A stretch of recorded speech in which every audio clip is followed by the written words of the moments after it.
Power always comes at a price. Even if the power has been inherited, it comes with other costs, like you saw with Gojo. It's like HOA fees. Like, you own the house, but you really own the house if some organization is making you pay the fuck to live there? Hi, my name is Esper, and I talk about things to a depth nobody asked for. Today, we are talking about Jujutsu Kaisen Chapter 197, and we're gonna do something that I don't normally do in this channel. And today, we are dragging Gege Akutami's writing. If you have watched my channel before, you know that I am very much a person that puts my faith in Gege. But this chapter kind of just set me over the edge, and this whole video is a dissection on, well, you'll see. But before I get started, make sure to hit that like button if you like this video, subscribe if you like my content, and I do this in the beginning of the videos now because I always forget at the end, so sorry. Look, there are times when I just want to be right. Like when I said that I was right on Maki's biggest hurdle being mental, and you all started comparing her to Toji in the comment section. And she powered up after she got to relax a little bit and run some drills. I was right, really, for the most part. But then there are times like today when I just simply do not care about being right or wrong.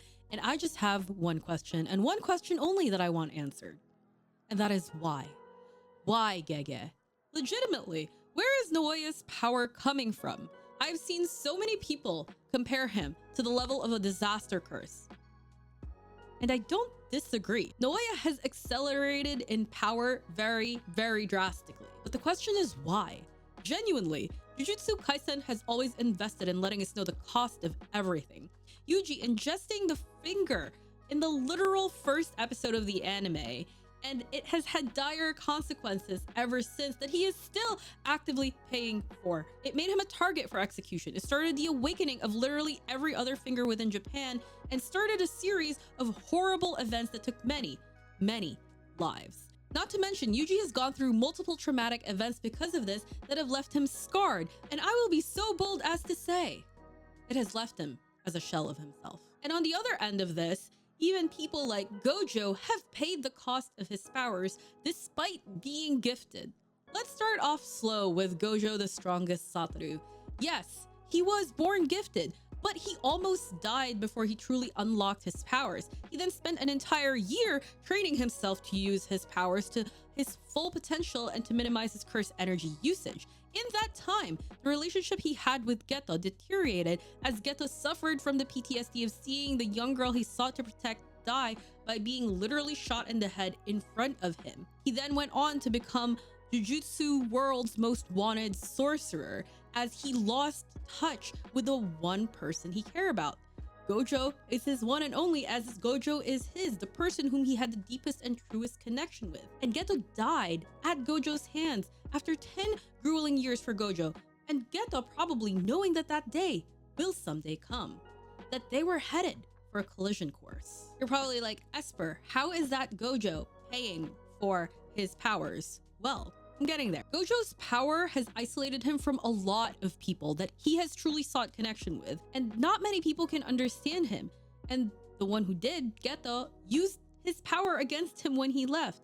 I can talk about this scene at length, but if you don't think Geto had some sort of resentment here for Gojo, then you are not reading the same manga I'm reading. And that is the price of his power that he continuously pays every day. It makes him literally untouchable, yes.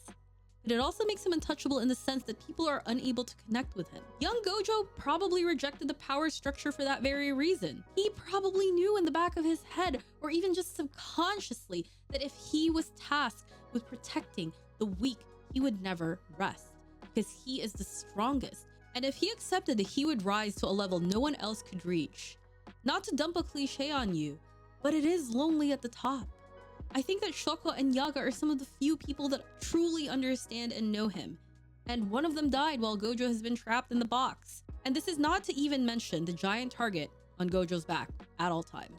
But let's move on. Every single sorcerer we know has paid a dire price for their power. Surely you all know Maki's story. She was looked down on by her family from the moment she was born. She always sought for ways to prove and legitimize just her simple existence, which ultimately ended with her leaving her home and vowing to become clan head. She left her twin. She left her home at 14, 15 years old, and she started paving her own way. Mai, her twin sister, then had to sacrifice herself to ensure that her sister will go on to live, something that she said she knew would one day come. There are so many levels of anguish regarding this, and let's break it down a little bit. On Maki's side, her entire goal was to prove herself and to make room for Mai, and she separated herself from her twin to ensure that happens. She let Mai hate her despite how much she loved her sister.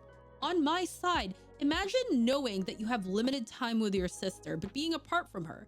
Not knowing when, not knowing how, she knew that her existence is the hindrance to her sister's dreams, and it eventually had to end.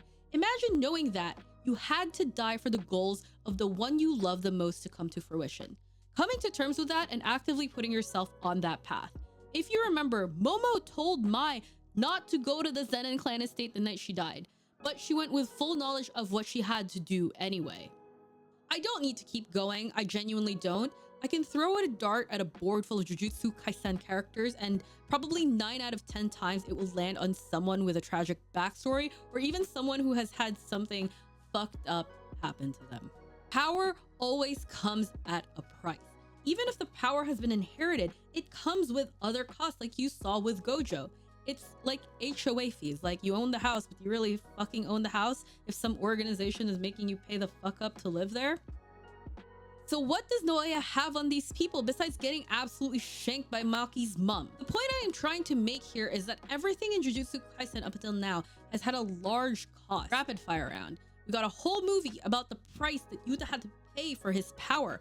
Hakari literally sacrifices his body and readies to lose his life with every single role that he makes. This has been my own pet theory, but I think Yaga's kids died. Toji suffered in exile till the day he died. Seriously, save for the fact that Naoya wanted to be like Toji and he's jealous and he's a bad person, etc, etc, Naoya has not demonstrably shown that he is worth the power he is exhibiting. And being a misogynist does not justify him having these powers. Much to the disdain of some people out there, misogyny does not give you superpowers. It just makes you hated, and it makes you a truly infuriating character that the fandom collectively agrees is a piece of shit. So where is the explanation? Where is the balance? Where has the price been paid? Death is something that we have all seen a lot of in Jujutsu Kaisen. It is incredibly common in this world. It is not enough of a justification for the power that Naoya has. If we compare Naoya to disaster curses, then let's evaluate the disaster curses that we have encountered. Jogo, Hanami, and Mahito. I think Hanami is actually one of the best examples that we can look at right now because Hanami is a disaster curse of natural disasters. That's earthquakes, landslides, avalanches, and much of other bad shit that can happen. You name it. And this is the cursed energy of the collective people who have had these fears. Let that sink in for a second. That is the fear of thousands, if not millions of people seeping out into the world collectively so much that it formed a special grade curse that grew sentience over time. But what gave Naoya the power to be even compared to the collective fears of thousands, or more likely, millions of people? And remember, this is a world where the Tohoku, earthquake, and tsunami are canon. It was mentioned in Higuruma's chapters that that natural disaster happened canon in this world. There's not a singular thing that you can say to me that the fear, destruction, and absolute horror that natural, real-life natural disaster caused is comparable to Naoya Zenin. There are no threads that I can pull on to see where Gege has foreshadowed Naoya's literal disaster-level curse abilities. Remember, Mahito, Jogo, and Hanami were all unregistered special grade curses. They're incredibly powerful. Never mind that we don't have a rulebook for the transformation, but with the evidence that I've laid out before, that there is definitely a power exchange currency in Jujutsu Kaisen that applies to both sorcerers and curses. Even if I were generous and say, all right, he paid the price of his life. Maya already paid that for Maki and then some. What else he got? And why on earth have we managed to circle back to a point where Naoya is now appearing within his humanoid body, which is a pretty big deal since he seemed to have regained his human form and his very, very vivid memories about Toji and how much he desires to be like Toji. Saying that Naoya just really so badly wants to be like Toji isn't enough. Think of the millions who suffered from disaster curses to take their form. What we know about Naoya doesn't add up to that. Every single fight we've seen him in, he has lost. Every single thing we know about him is that he is just an awful person. He was just a kid in the background who walked past Toji that one time and was awestruck by the power that Toji emanated. There is no amount of disdain, hate, jealousy that he held for Maki that could convince me that what he felt was equivalent to the suffering and fears of so many people. Even starting off as a grade 1 sorcerer already, I was willing to suspend my disbelief for a power-up or two, but the domain expansion added on to Naoya essentially coming out of his cursed spirit shell is insane. Like, am I watching a mecha anime? And this domain expansion, will it be a modern one, aka a guaranteed hit? Or will it be an ancient one where the rules of combat are denoted by the domain expansion instead? Based on Naoya's current trajectory, I would say it's probably the former. And that's pretty broken because domain expansions are basically the epitome of sorcerer and I guess cursed spirit power. Thank you for listening to this massive rant, and I genuinely would like to know, did I miss any sort of foreshadowing in terms of Naoya's abilities? Are there things that you want to say in the comments to justify Naoya's abilities?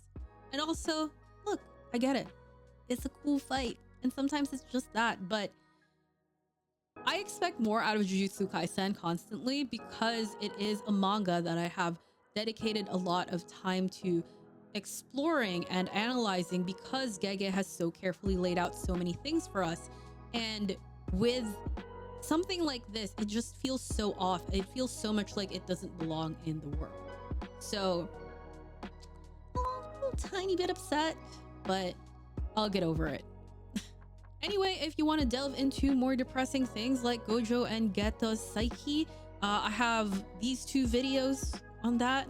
And if you want to watch my video on Maki, that's right here, and subscribe.